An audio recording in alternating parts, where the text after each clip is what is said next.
As of Tuesday, the shutdown of America's biggest fuel pipeline by hackers is in its 5th day.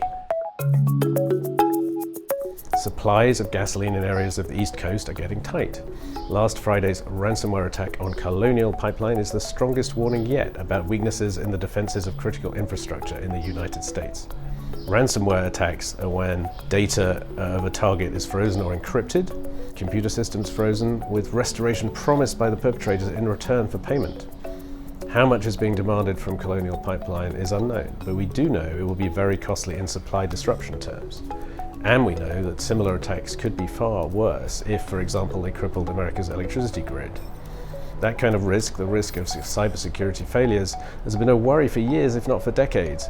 One big question is whether this one will finally provoke serious concerted action.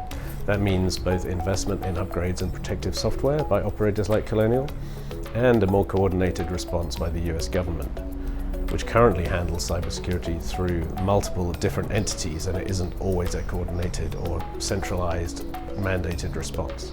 The top US energy regulator on Monday suggested companies involved couldn't actually be trusted to do enough, calling instead for mandatory cybersecurity standards for pipeline operators. That's a direction that could kickstart much more serious boardroom consideration of hacking risks across the energy sector and, in fact, across businesses of all kinds. Yet the government response also needs to be rethought. For example, setting a consistent policy as to whether companies should pay the criminals behind ransomware attacks or not. That may call for both incentives and rules, but it certainly requires a centralized government response and more open information exchange with businesses.